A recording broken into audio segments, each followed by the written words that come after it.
these two pictures have a few things in common. Both of these men were mathematicians. On the left-hand side, William Outred, and on the right-hand side, John Napier.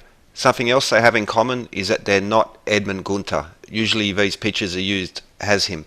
I haven't been able to be positive portrait of Edmund Gunter, but he's a very important person. Something that he is, if you live in Australia, the USA, Canada or New Zealand, he's had a profound impact on our lives. He was a famous astronomer, mathematician, geometer and clergyman. He very important, he published a couple of books on, and a couple of inventions, but to begin with, he invented an early version of the slide rule. He was a mathematician.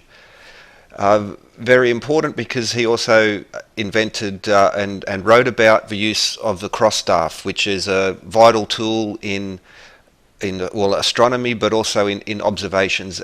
He also published some works and some inventions on quadrants and astrolabes and other tools which are essential in astronomy.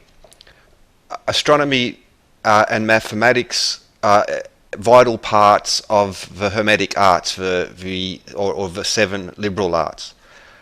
The use of astronomy, mathematics and geometry is very important, but it's also, there's a lot of hidden depth in in the meanings of these things. For instance, a geometer, that describes quite literally someone who measures the earth. Geometry literally translates to earth measure, and the measurements of the earth and the measurements of other astronomical bodies are some of the key components in understanding Hermeticism, in understanding the 7 liberal arts, which in themselves have ancient connections to well before the Greco-Roman times, but a lot of the modern European symbolism is locked in the Greco-Roman gods. Hermes, Hermeticism.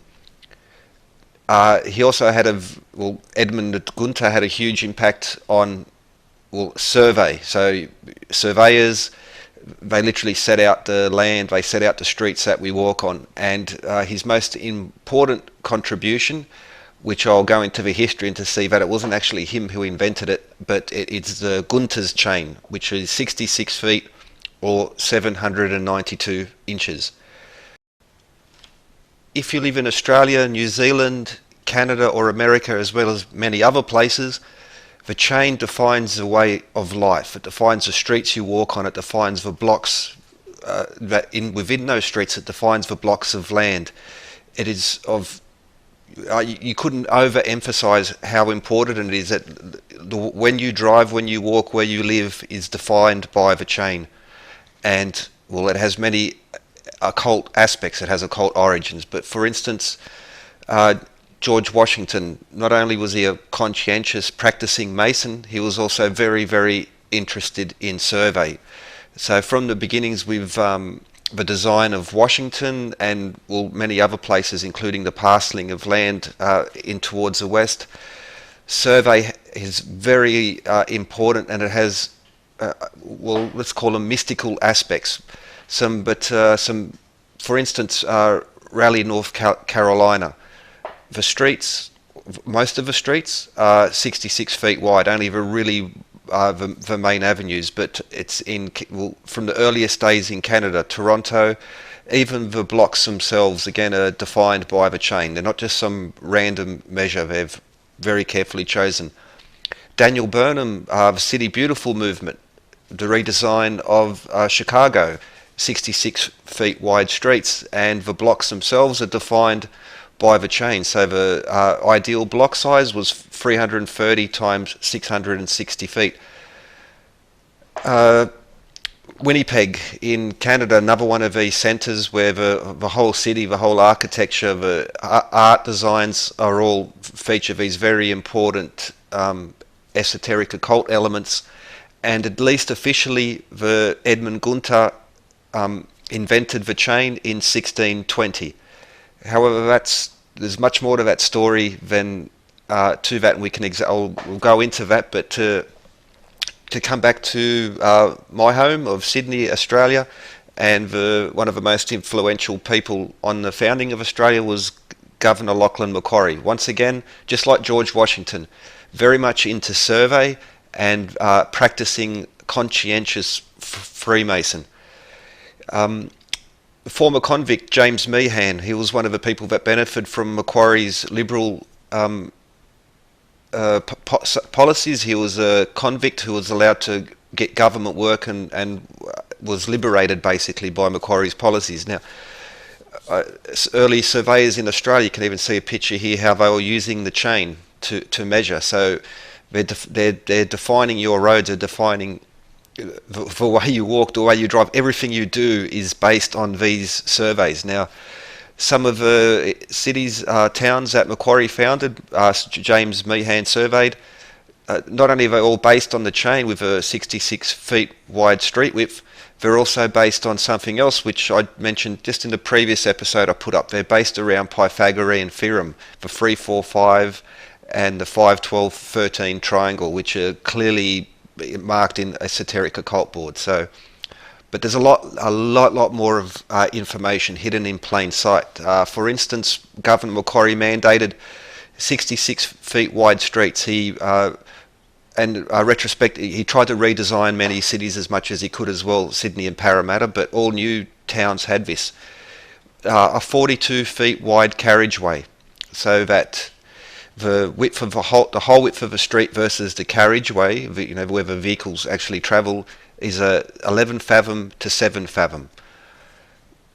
Which so there's a lot of info cunningly hidden in plain sight. And for one thing, we get a 7 to 11 ratio, or we could call it 7 over 11. That's just a matter of perspective. But you might even start recognizing this profile now. So if you've been following this, but it's some really heavy stuff, but it's really awesome. It's measurable and it's in your face. It's the way you live your life is defined by these proportions. 11 over 7 is half pi, but also this now creates two triangles, and the triangles that are at the golden ratio. So here we see like 1 to phi. The divine proportion, phi, it's fundamental in nature, but very famous practitioner, founder of geometry, Albert Dürer, Melancholia 1 has these proportions where it's proportion to phi. I've mentioned Anish Kapoor and Cloudgate sculpture in Chicago. It is at these phi proportions, so it's one of these resonating things. The Louvre Pyramid in Paris by IMP, it's a direct replica of the Great Pyramid of Giza, and so literally the street has these magic proportions which go back, phi and pi, to make a beautiful street, to make a beautiful city, and they're based around the chain. And clearly, people from the Renaissance artists were into it, and modern artists have done it. Again, Anish Kapoor is one of these guys who gets the cherry jobs, and he's always using these very special set of numbers in one form or another. The Great Pyramid of Giza is 7 to 11 in profile, so all those properties come from the Great Pyramid. But what else does that create? As we draw the square and the circle around it, it also gives us the proportions of the Earth and the Moon. We have phi, we have pi, we have the Earth, and we have the Moon. Just the tip of the iceberg. Our solar system doesn't travel in a dead straight line as it goes around the core of the Milky Way. It goes in this up and down motion, and that's on a cycle of 66 million years, but also its speed towards Hercules lambda 72,432. Even as they break down the speeds, it's directly vertical and horizontal, but we have connections to 43,200 amount of seconds in a 12-hour day, but also its vertical speed, 25,920.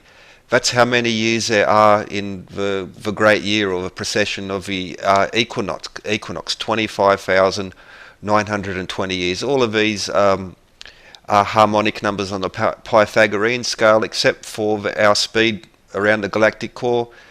792,000 kilometres an hour. So have we ever looked this curve as we're going around? Of course it's a artist's impression, but 66 million years and 792,000 kilometres. We're moving towards Hercules Lambda, which is basically his knee. Hercules, the constellation.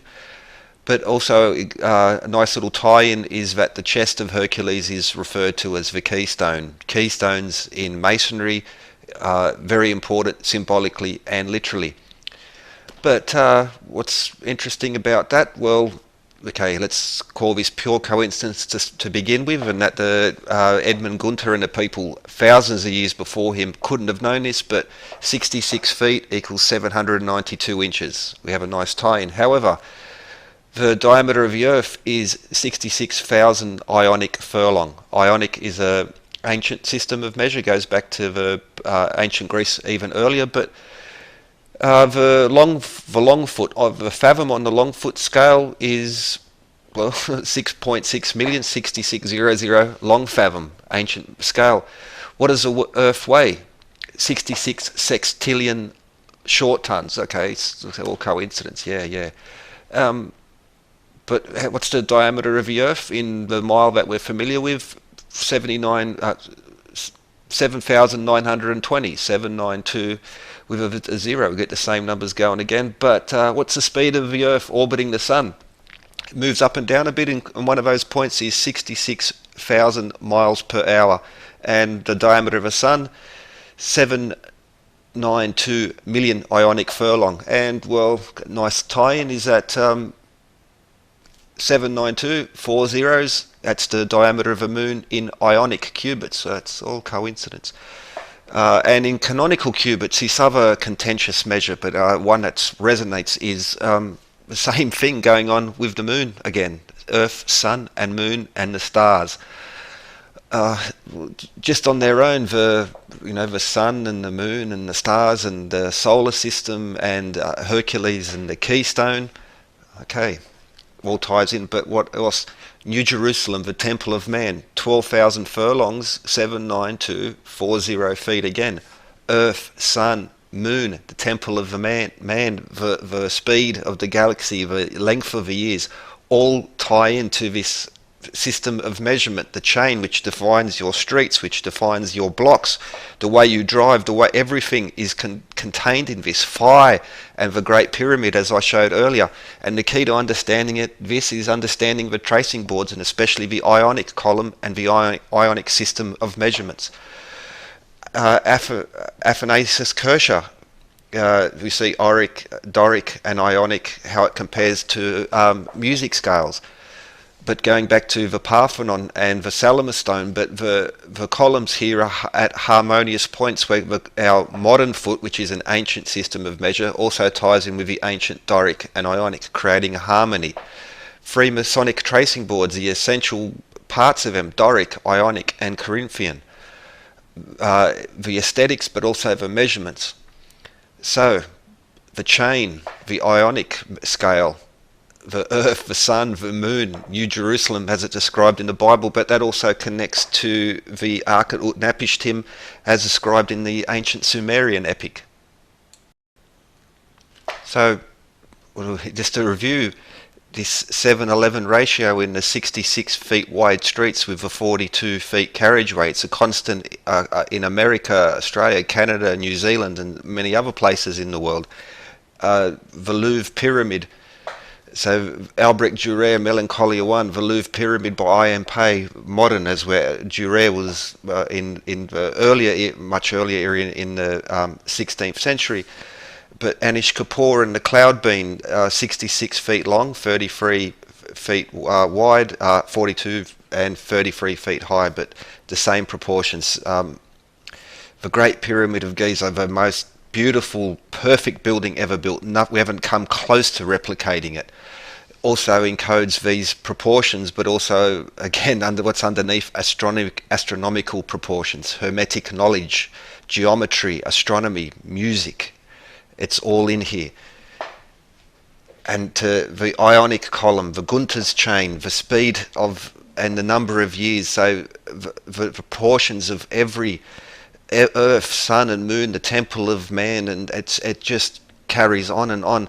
And official history will tell you that it was invented by Edmund Gunter in the 1620s. Very clever man. He was a hermeticist. He was an occultist. You just look at his bio. You don't need to go consider the time that he existed.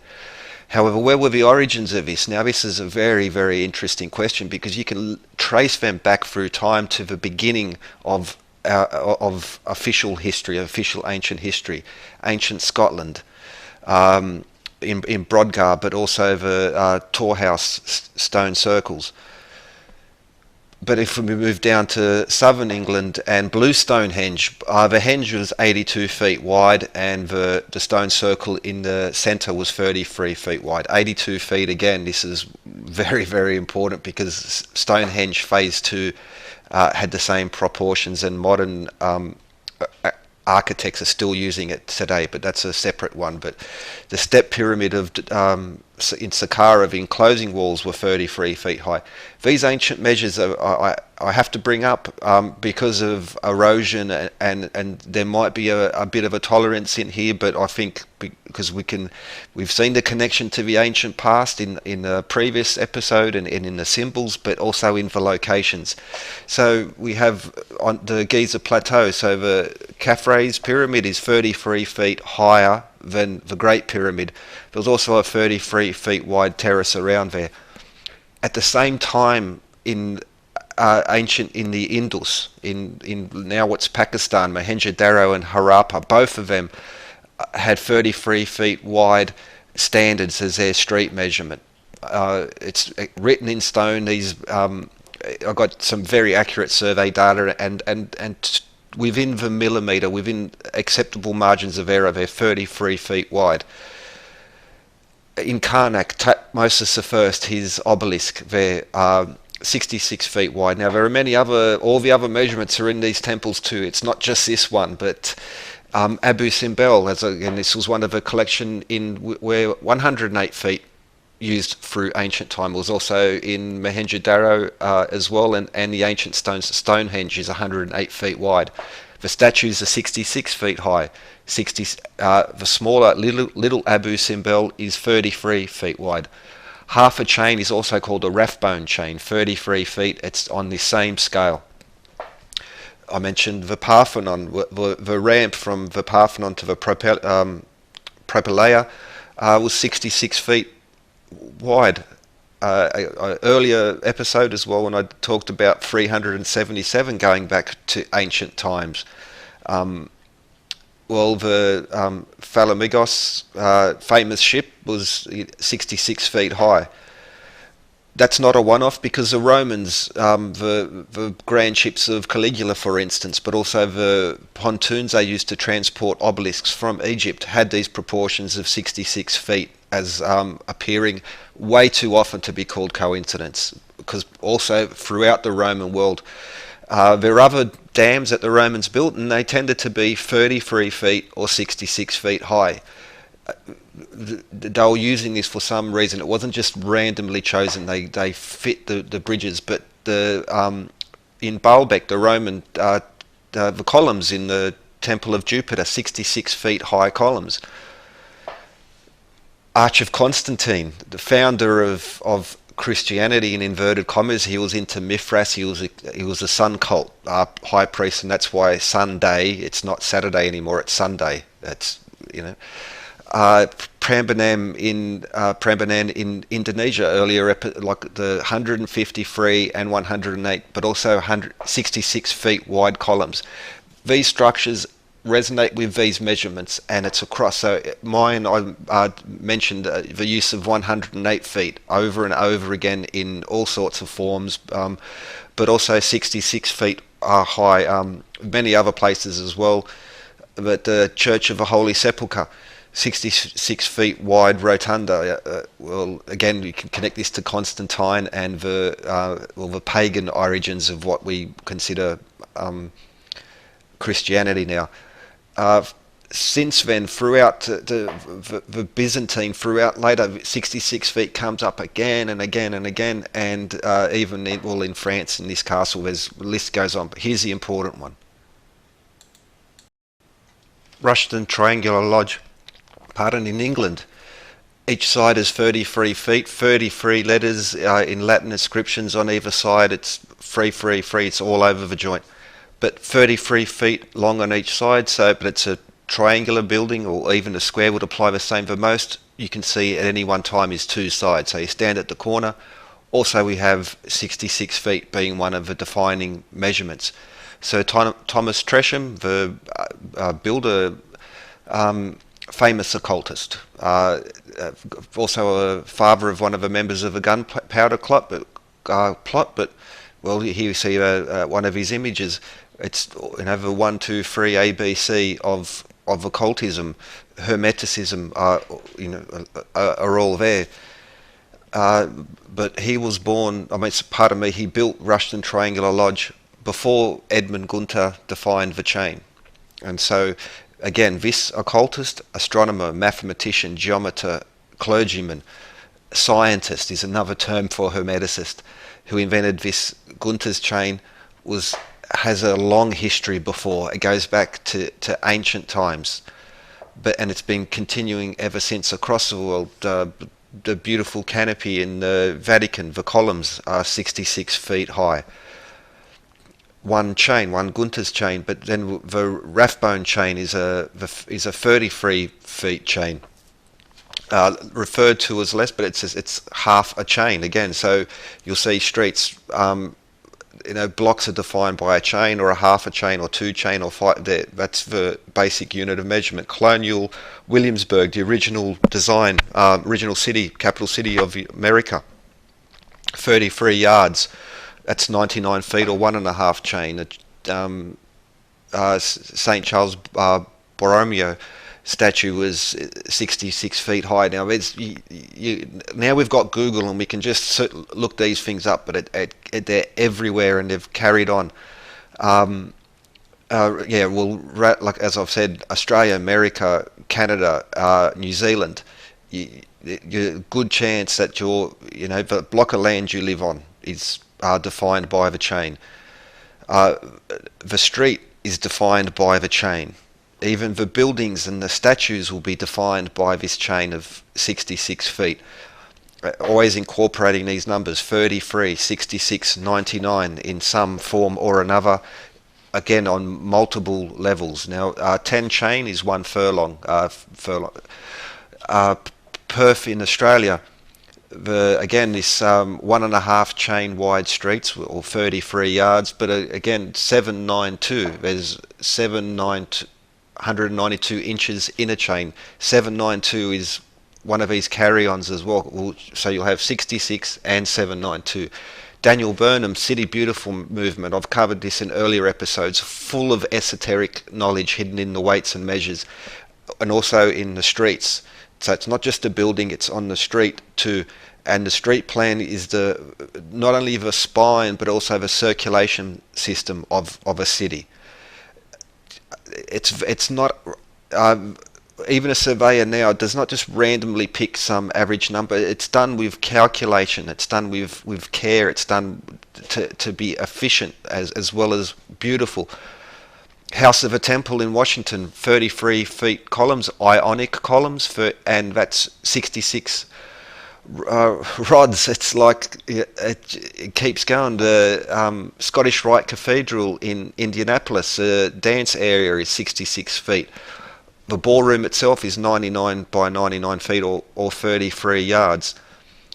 The Tyler's room, each edge has 33 feet. We're going back to Tresham and earlier times. This is Hermetic. It's a cult. There is a history here. Another classic Masonic reference for George Washington National Masonic Memorial. I mentioned it's the hill was lowered to 108 feet, but what's the Grand Masonic Hall? 66 feet wide, 66 feet long. 108 feet, the statue of Mary, but it's on a 66-foot base. So in the earlier episode, I went through places and went through the ages, and each one of these that I mentioned has not just one but multiple levels. So in Cuba, this was completed just before Castro came in, but Oscar Niemeyer in Brazil, what's the height of a cathedral? 4 chain. Oh, sorry, 2 chain, or 528, but the bell tower is 66 feet and it's 33 feet in between columns. Now, 144 inches is the standard pathway sidewalk, 16 columns of 19 each, but the space program, the Saturn V rockets, runway 33, they chose 33 feet wide for their rockets. Now Buzz Aldrin and these other connections will come in again, but towards the beginning I mentioned the phi ratio and how Cloudgate in Chicago by Anish Kapoor, 33 feet wide, half a chain and 1 chain long. Again, this earlier 72 feet was one of the themes I talked about in how it's used from ancient into the modern time, and in these touchstone buildings, well, the same rising sculpture in Toronto is 66 feet high. Well, in China, again, this 108, 153, but the lotus on which it stands is 66 feet high. Now the pedestal, the plinth beneath that's 82 feet, if you remember. But submarines. Now this particular one has 33 feet. If you just Google it, 33 feet and submarines, and just there'll be no shortage of answers popping up. Suez Canal, overflowing with this esoteric Masonic stuff. But even in the recent depth was 66 feet. So it wasn't. This is not a relic. Still doing it. So this is Richmond in northwest Sydney, one of the towns founded by Governor Macquarie and surveyed by James Meehan. The streets were mandated to be 66 feet wide, and as later, basically at the same time, ordinances would come in to have 12-foot wide pathways, creating that proportion. So by crossing the street of 66 feet wide, here we see a picture of it. I've been walking these streets my whole life, and I've had no idea. No one's ever taught me this, and it's bullshit that it's kept secret. 66 feet wide, 42 feet wide carriageway, 144 pathways. So even the pathways themselves carry this number. For instance, 144,000 casing stones on the Great Pyramid, but we get a 7-11 proportion, which gives us pi. Everyone has to know about pi, and phi everyone should know about it, but it's one of those things the gatekeepers won't teach you. So Frank Devlin and Martin de Sautoy got a lot to answer for. The Melancholia one fits those proportions. The Louvre Pyramid, now I have adjusted the image to fit the plan because we're taking photos of this, it's different, but you can look it up. The Louvre Pyramid, that's the exact proportions of it. It's to the Great Pyramid. The Bean, or as it's called, the Cloudgate in Chicago by Anish Kapoor, one of these guys where he's all over the world, and he gets the perfect jobs in the beautiful places, and it all comes back to the Great Pyramid of Giza in Egypt. I won't call it by the official name, by the pharaoh it's named after, because I don't accept that.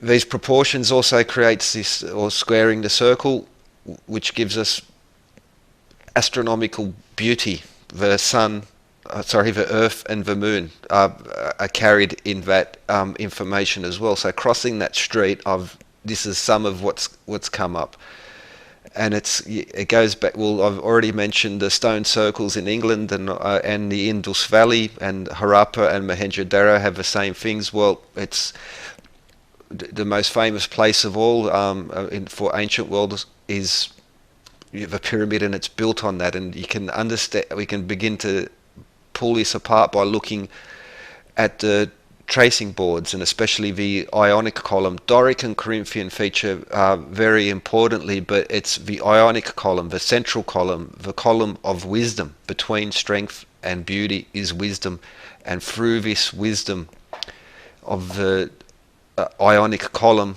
we can break down the sun and the moon, and we see how through before Edmund Gunter, he's the guy who gets the credit for it, but it goes, as I've showed even before him, with Rushden Lodge. But another tracing board, key elements: the sun and the moon and the twin columns with the celestial and terrestrial sphere, Earth, stars, sun and moon. Earth with 66 feet on the chain is 792 inches. The size of the Earth on both the ionic and the long fathom scale, also the weight of the Earth, even a standard mile, 7,920 miles, is the diameter of the Earth, equatorial diameter above 99.99 percent. The whole thing of measurement, it's a very tricky subject. So the speed of the Earth, 66,000 miles per hour. On the ionic scale, 792, and well, the Earth is 7,920 miles, but the Moon, 792 and 66, again on the ionic, but also, well, canonical cubits, and I'll get more and more into them. Basically, you might call that a three-dimensional foot at the 6/5 ratio. The last video I put up the importance of sixes and fives. Well, three-dimensional 6 and 5 is where the canonical cubit arises. The stars, the very solar system, same 66, 792. So much of this can be found and observed in the Great Pyramid of Giza, where phi and pi, as with those ratios to do with the 66 feet wide road, using now all these cards are based on ideal measurements. The southern face you could describe as the ideal measure, where it's 440 Egyptian royal cubits wide and 280 Egyptian cubits high. But however, that's as we move around the pyramid, each face, each side is slightly different, and that can be seen in JH's Cole survey. So when you apply that information to these, you'll find that as the margins of error observed using the ideal measurements are actually become perfection as you move around the pyramid, and there's a whole bunch of wonderful information that's hidden underneath it, and it's got to do with observing it as a two-dimensional as well as a three-dimensional object.